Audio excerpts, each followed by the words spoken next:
quelques problèmes informatiques. Les toutes premières séances de cette campagne n'existent pas. Euh, donc, voici un résumé avec les suaves voix de l'équipe. Bon visionnage de l'épisode 0. L'épisode 0. Vous avez bien entendu 0. Avant le 1. 0. Donc là, vous voyez bien le petit truc rond là, mais un peu ovale, comme un œuf. Enfin, pas un œuf, un 0. Ok? 0 avant le 1. Ok? Bon, on va pouvoir y aller? Hein, sinon vous me le dites. Hein. C'est bon? Ok, épisode 0. C'est parti. Et dites-le si vous comprenez pas. Hein. Ok. Épisode 0. C'est parti. Eros Creaturae, la naissance des héros. Durant cette première saison, vous suivrez les aventures de 6 adolescents sur le chemin de leur destin. Au cours de leurs dernières années au lycée, Nell, Nate, Jackson, Ezra, Violette, Nathan et Jimmy vont apprendre à se connaître les uns les autres, mais aussi se connaître eux-mêmes. Tout commence dans un cours de sport. Ezra Estrada, pour la première fois, engage la conversation avec Nell Kyler. Nos protagonistes ne sont que des camarades de classe, cependant Jackson, Ezra, Nell, Nate et Nathan sont amenés à souvent échanger lors de leurs heures d'études en commun. Le destin placera Violette sur leur chemin durant un cours de chimie. Finalement, le dernier protagoniste, nouvellement transféré, entre en scène, Jimmy. Plutôt distant au premier abord, il apprend à se connaître et à connaître les autres. Une semaine de confrontation et d'échanges forge déjà de fortes relations entre les adolescents. Nathan Jack, fils du directeur, meilleur ami d'Ezra, douleur de Niles et fondateur du club anti-équipe de foot qui ne compte que 2 membres, lui-même et Ezra. Il semble prendre la vie du bon côté. Il ne retient pas ses blagues déplacées et cultive une attitude qui est jugée aussi insupportable que possible par ses proches. Ezra reste pourtant auprès de lui et supporte sa continuelle diarrhée verbale et sa tendance à s'attirer des ennuis. Sa phrase préférée ? À plus les pédales ! Nate Craigton. Arrivé à Spring Hill en début d'année, il passe le plus clair de son temps à la boutique de BD où il se retrouve avec Moira, une amie proche. L'un des premiers gestes le liant à l'équipe est envers Ezra lorsqu'il lui offre une balle anti-stress. Plutôt timide et réservé au premier contact, il semble s'autoriser à être plus naturel au sein du groupe. Mais un mensonge pèse sur ses épaules. Ezra Estrada. Il ne se confie pas trop sur les blessures et les bandages qui recouvrent bien souvent ses avant-bras. Son rebiscube l'accompagne partout, ainsi que sa haine pour l'équipe de foot dont Jackson est le quarterback. Unique ami de Nathan, et ce depuis bien longtemps.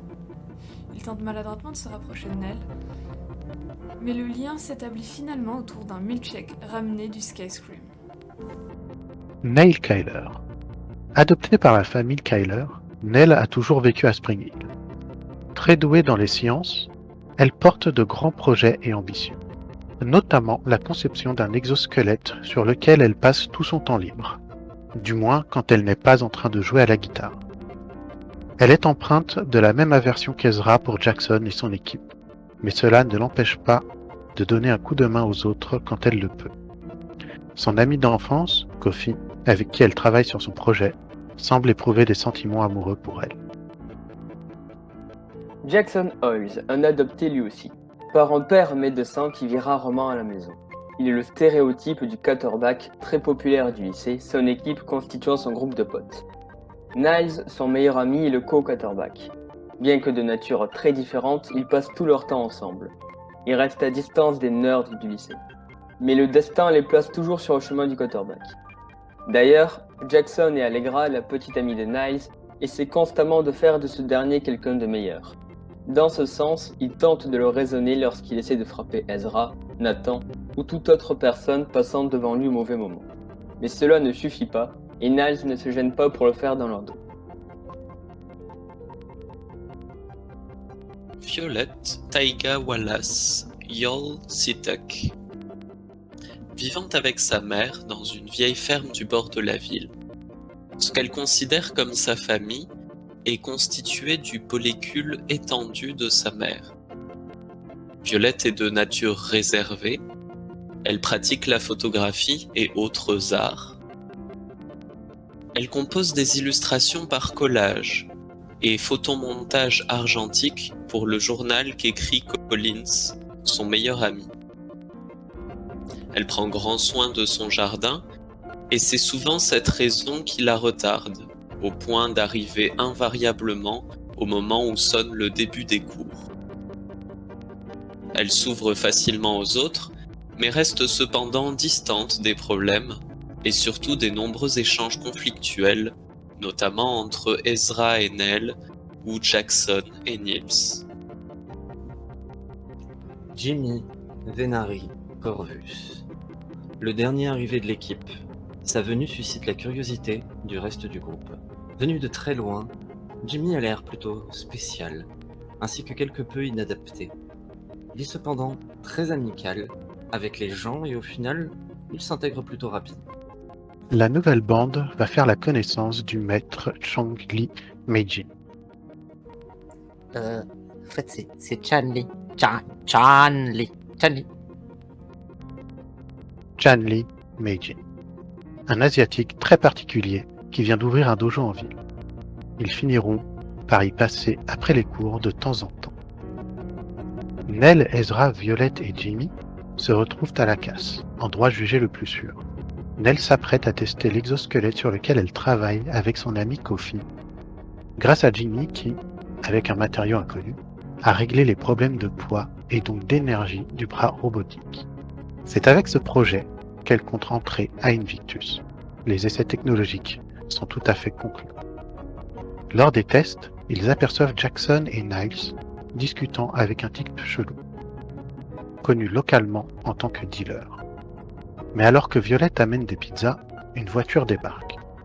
À son bord, 3 personnes, Nate, une femme et son chauffeur. Celle-ci se présente en tant que journaliste et souhaite interroger Jackson qui finit donc par approcher, interpellé par le reste du groupe. Jackson est interrogé sur son statut de quarterback. La journaliste explique son envie d'écrire un article sur comment, en 2 ans, Spring Hill a doublé ses victoires. Puis, elle repart après que cet étrange chauffeur l'ait empêché de serrer la main de notre bon Jimmy.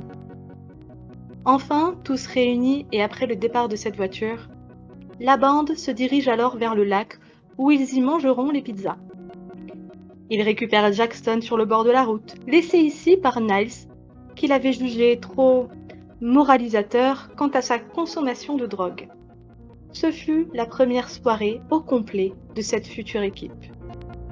Nos protagonistes se remémorent alors des souvenirs et des événements qui n'ont jamais eu lieu.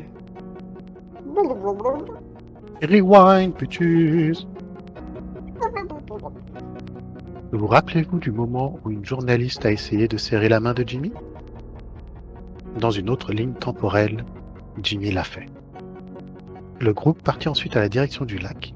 Ils récupérèrent Jackson. Jimmy, cependant, fut pris de malaise et déclencha, une fois arrivé, un pouvoir sur lequel il n'eut aucun contrôle. La pluie tomba soudainement, mais son acidité rongea la chair. Ils parvinrent tous, sauf Jimmy, à se réfugier dans une grange chez Ezra, grâce au pouvoir d'impulsion de ce dernier.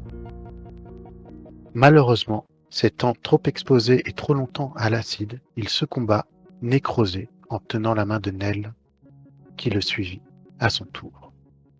Violette ferma faiblement les yeux, et alors que Jackson semblait être celui qui résistait le mieux, il ne resta finalement que Nate, du moins ce que la radioactivité ambiante semble lui avoir fait.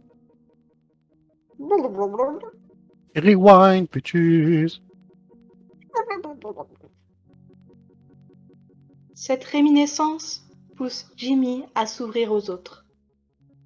Il vient de la Lune, son peuple est mort il y a bien longtemps, et il en est l'un des derniers représentants. Son pouvoir lui permet de copier ceux des gens qu'il touche, et le mystère de ce qu'il est advenu bouillonne. De qui a-t-il copié ce pouvoir incontrôlable, et qui les a sauvés? Mais ces questions doivent attendre. La semaine ne fait que commencer. Nate ainsi que Jackson ont rendez-vous chez Aurelia Kiley pour un entretien. Cette dernière travaille pour Invictus et est chargée de recruter des jeunes depuis le lycée. Mais ce n'est pas pour autant le seul événement de cette semaine. Deux nouveaux viennent d'arriver en ville, Nico et Sarah. Arrivés fraîchement de France, le frère et la sœur sont loin d'être des gens discrets. Nico se rapproche de cette bande d'inadaptés et ne cache ni son pouvoir de maîtrise de la glace, ni son extraversion, voire extravagance. Sarah, quant à elle, garçon manqué, bourrine et franche, le samedi suivant, l'équipe va fêter la nouvelle recrue. Tout se passe à merveille pour les protagonistes. C'est ainsi que tout change. On apprend seulement le lundi suivant ce qu'il s'est passé. Les journaux ne parlent que de ça, et les personnages en apprennent plus arrivés au lycée. Le directeur, M. Jack, réunit tout le monde dans le gymnase et fait part aux élèves de la triste nouvelle. Niles et Allegra sont portés disparus depuis samedi soir. La police interroge ceux qui étaient présents, les autres rentrent chez eux. C'est auprès de Jackson que Nate et Nell en apprennent plus. Il semble que le jeune quarterback ait perdu son entrain. Quelque chose est arrivé. Il parle même à Jimmy de se forger une nouvelle identité. Et prise comme décision commune de se rendre au dojo de maître Chanli Meijin, cet homme qu'ils avaient croisé par le passé leur avait offert de venir le voir s'ils avaient des questions sur leur pouvoir ou si quelque chose d'étrange se passait. Quelle meilleure occasion! Jackson est confus. Selon lui, ses deux amis ne sont pas disparus, mais bel et bien morts.